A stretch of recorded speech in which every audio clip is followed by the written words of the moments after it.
Labas, mano vardas Agnė Gilytė, čia yra Lina Kairytė ir esame čia, kad galėtume papasakoti, kaip labai paprastai, žingsnis po žingsnio galime spintoje vesti tvarką. Ką daryti, kad ryto rutina nebūtų tokia sudėtinga ir kad iš jos ištraukus bet kurį daiktą iš jūsų spintos būtų ką apsirengti, nes turbūt nedaug žmonių yra, nežinau, pasaulyje arba bent Lietuvoje, kas turi, kiek Lina turi spintą?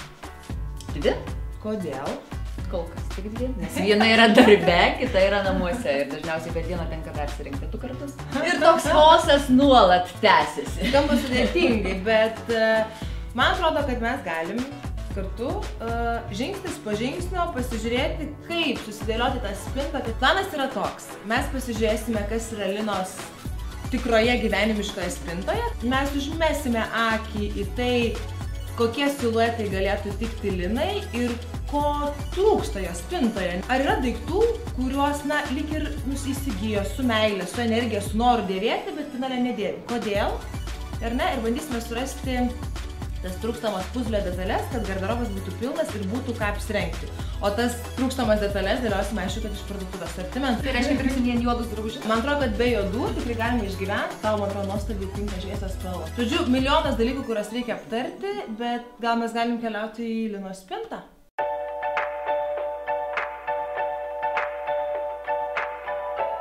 Daiktai apie žmogų gali labai daug pasakyti. Ar ne? Lina dabar bus horoskopas, ne iš delno, o iš spintos. Kai man paskambino klientė, moteris ir sako, Agnė, neturiu ką apsirengti, einam į parduotuvės, aš sakau, ne. Stop.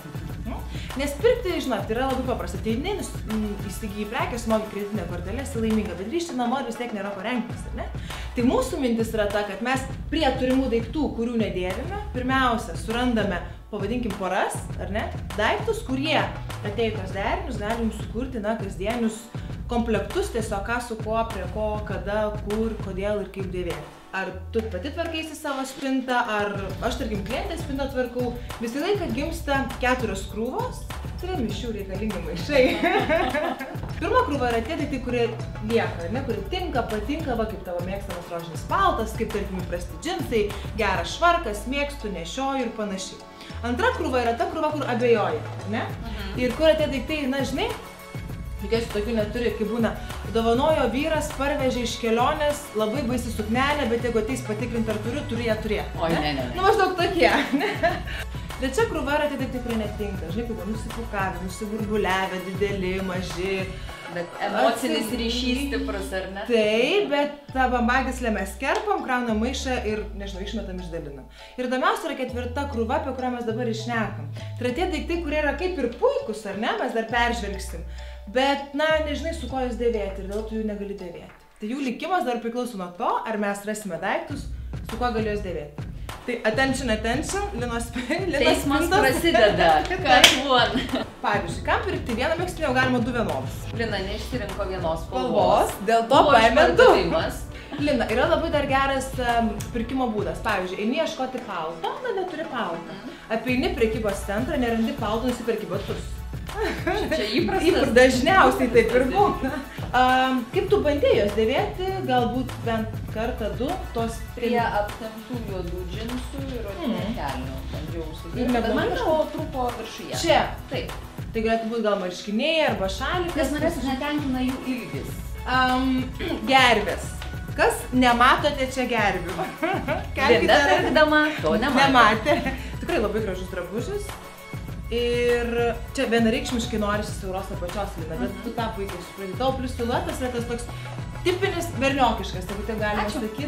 Tai yra labai geras siluetas, nes tinka labai daug dalykų. Tai va, gervėm reikia kokio nors lizdo. Turime kelnes, truputį siaurėjančias į apačią. Kodėl jos nepirktos prieš 3 metus, man rodos. Ir tiek metų buvo. 1 metus aš jas nešioju ir kažkaip atsitiko, kad jos meilė nieko nebetiko. Labai dažnai būna, apsirengi drabužį ir atrodo viskas gerai, kitą vasarą, kitą sezoną užsidėti ir atrodo, kaip aš galėjau praeitą sezoną jį nešioti. Oi, koks gražuolis. Jeigu Lina jisai dings, tai žinok kur. O jeigu rimčiau, nuostabus siluetas, bet jis nerado irgi poros, ar ne? Taip.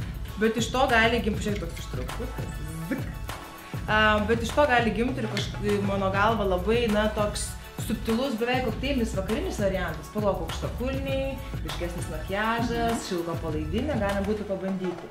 Ir lygiai taip pat kažkoks didelis platus megztinis, tam, kad atsverti proporciją. Čia padaryti minkštą, lengvą, krentantį tokį, na, apdribusi gal net viršų, ar ne, ir siauras apačias. Tai dabar mums reikia tiesiog susidaryti pirkinių sąrašą, tam, kad galėtume dėvėti drabužius, kuriuos jau turime spintoje.